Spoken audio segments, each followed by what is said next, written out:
name is Rebecca Lettingham. I've been with Wall Residences since about 2011, and my current role is Quality Assurance Coordinator Special Projects. But I'm coming to you today to give some public speaking pointers.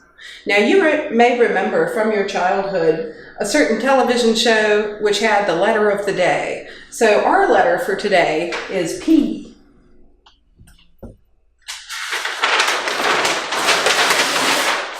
Allow me to provide an overview of what we'll be covering today. We'll be talking about planning your presentation, preparing your presentation, the actual presentation, format and content, professionalism, and personality. So let's start with talking about planning your presentation. This is going to involve checking out the environment where you're going to be giving your talk. Do you need PA equipment such as a microphone? Do you need audio-visual equipment? Does it work? Do you have a backup plan such as spare batteries or a spare bulb for the projector? Do you need Wi-Fi? Do you have all the cords you need? Do you need a phone charger? Things like that are what you're going to be considering as you're planning your presentation. You also want to consider the perspective of your audience. What are they coming for? Are they coming for the free coffee and donuts?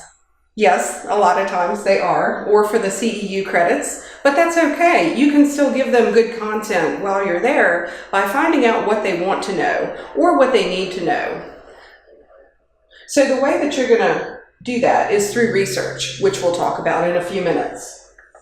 You may also ask your audience what information they need. So if you're doing this ahead of time, if you can take a survey or perhaps ask for some questions, then that will help you plan what content to put in your talk.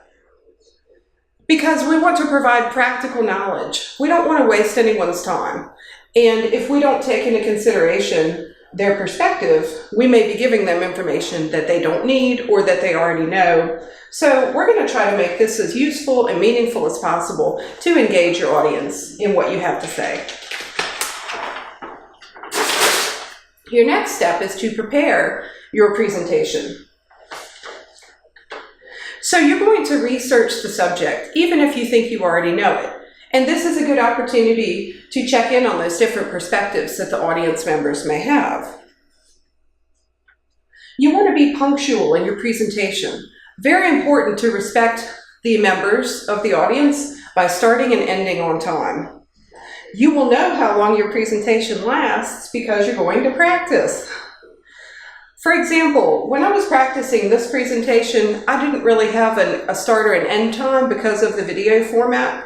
However, if you do a 15-minute presentation when you're supposed to fill 30 minutes, we might hear some crickets chirping in the background. It'll be very uncomfortable for audiences, or you might have to just give them a break until the next presenter is ready to start. Conversely, if you go over your allotted time, whether it's due to questions or sidetrack discussions or anything of that nature, even audio-visual problems can make a presentation go overboard. And that's where your practice comes in. Do you know how to use the equipment? Do you have a backup plan? Is it working properly? So these kinds of things will come up in your practice to help you start and end on time.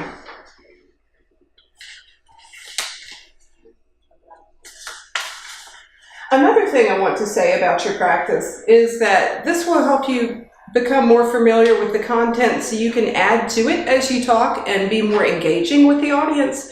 You do not want to just read off a paper or read off a screen because your audience can do that at home. You're going to want to make the content as interesting as possible. So you can practice ways to do that at home. Now, the actual presentation. Like we said, this is about your content and your format. So when we're talking about the content of what you want to get across, positioning of your content, you have an introduction, a middle, and a conclusion. Now bear in mind, the audience is going to remember what you say first and what you say last the most. So you may want to do like we're doing here and give a preview and then a recap, an overview of the same information at the beginning and end to make sure that the most important things stick. Now, let's talk about PowerPoints. Let me say, I love a PowerPoint. They're so easy, the format is great, there's a lot of different elements or styles that you can choose from. You can add pictures to make it interesting. However, there's a few considerations for PowerPoints. For example, I couldn't use a PowerPoint to get across this content for public speaking. It would not capture the eye contact, the hand movements, the voice tone, the intonation, even though it may have been helpful to present these bullet points here. So let's talk a little bit more about PowerPoints. There are some parameters that you should be aware of with PowerPoints, and it depends on your content. For example, if you have any less than a 20 font in your PowerPoint, your audience is not going to be able to see it. If it's up on a screen, perhaps the lighting in your facility may not be conducive to make it dark enough. And I'm telling all this from experience because this has happened. You may need 2 screens to make sure that your audience can actually see the PowerPoints. So let me show you an example. You don't necessarily have to use a PowerPoint. You can do like we're doing here and use paper, which is another P word. You can use poster board. Check this out. We had a program manager. I'm going to go ahead and give credit to Miss Janice Burford. She developed this training to help providers add CIS scores. And you can see there's very simple cue cards here. They're very colorful with the highlighted information that providers need. This group training was set up for about 20 people. So it was in a large room where it was easily visible. She's got the key points here highlighted. Not too much information. The stuff that people don't need is taken out. She's got some graphics with an example. So this is a very practical and inexpensive and easy way of doing a presentation just by using cue cards that might be beneficial to you depending on what you're doing. The other thing we want to talk about is precision. So less is more. Let me show you. Here's the message I want to get across in my public speaking presentation. Message. Loud, clear, simple message. Now, how's this message look? Can you see the message? I underlined it. It's in there. It's in the center. What's going on here? Too much. There's way too much going on. Too many words. So your message can get lost in all these extra words. And that includes the all those things that we might tend to say when we're trying to find our voice. So your practice will help you decrease this. And practicing in front of other people, you might get some feedback that they don't understand what you're talking about, which could be a cue that you need to take some words out and simplify your message to make it look clearer and easier to get across. So, less words. When you have a PowerPoint, you may actually print material to help your audience if you're not sure that they can see it. There's slides, which is great, and it also allows people to take notes on the side. However, if the font is small and there's a lot of content, they will not be able to read even what you give them on the print. Pay attention too, because a lot of the PowerPoint backgrounds are dark, and you may end up using a ton of printer ink, because this extrapolates if you have a presentation for 20 or 50 people that ends up being 20 pages, you can run out of toner, and it's kind of wasteful. So please pay attention to that if you are printing out a PowerPoint presentation. We also want to think about the number of pages. If it's 20 pages times 50 people, that's a lot. I don't know exactly how much that is, but it's a lot. So one way you can mitigate this is to make double-sided copies. Pretty much all of our machines at Wall Residences will do this. So be conscious about our resources, use of paper, in printing PowerPoints, if that's the format that you choose to use. All right, let's move on to professionalism. So this is your personal presentation. If you have a question about what to wear while you're picking out your outfit, go on the dressy side. It'll make your audience feel special. You'll feel more confident in your presentation. You can wear something special that someone gave you, such as a watch or a piece of jewelry, to help with your confidence level and to make you look nice. You want to put your best foot forward. It's okay to go that extra mile with your grooming or take a little extra time with your makeup because you'll be far away and that'll come out for your audience more than it does when you're looking directly in the mirror. Finally, I want to say, ladies, unless you are incorporating yoga poses in your presentation, leggings are not really pants. I'm sorry. We get away with it a lot, but just saying. Okay. Projection. You want to project your voice. You don't want to be yelling at people, but you want to make yourself heard. Because if your message isn't heard, you're wasting your own time as well as everyone else's. So that's going to come across in your practice as to how you're projecting your voice from your diaphragm. If you need to use a microphone, I was practicing in my kitchen. We're actually still in a kitchen. So here's my microphone. I want to keep it about here. And you can play with this when you practice, but if it starts going over here as I'm talking, you can't. And then if it's like this, you might be getting the weather report. I might spit, you might hear my breath in the microphone. Nobody needs that, so practice.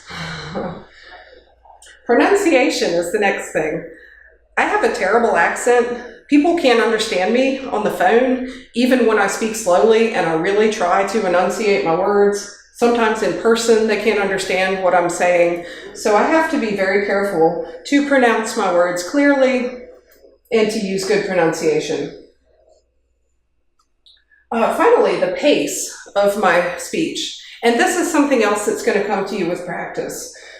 It's okay to take that extra time to speak clearly and slowly. It's actually beneficial to you because it gives you that extra milliseconds that you need to be able to think of what you're going to say next and to eliminate some of those and long pauses that could be uncomfortable, not only for you, but for the audience.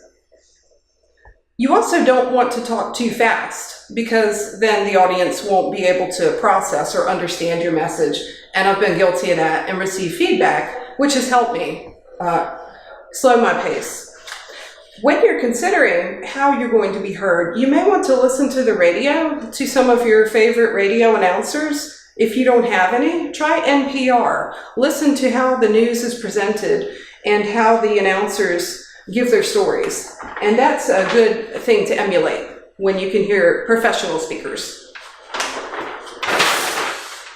Here's a pointer. If you get off track, or you can't think of anything else to say in a moment, if you just need a few seconds to get yourself back together, you can look over the heads of your audience. You're avoiding eye contact, which may be uncomfortable, but they can't tell from where they're sitting. So you can actually project your vision over the heads of the audience, act like you know what you're doing, and say, "Any questions?" And that'll buy you a few seconds that you need to get to your next topic, to remember what you had to say, find your place in your notes, things like that. Just make sure that you're actually prepared to answer any questions that people have. And that goes with your preparation and your research about your subject matter. Finally, your personality is an important element that only you can bring to the table in public speaking. So smile, use humor, just be yourself.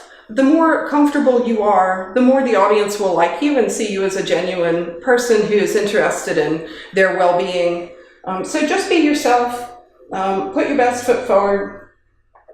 Our last page is blank, and that is because there's a P word that is not on here, and that is perfect. Nobody's expecting you to be perfect. Things happen.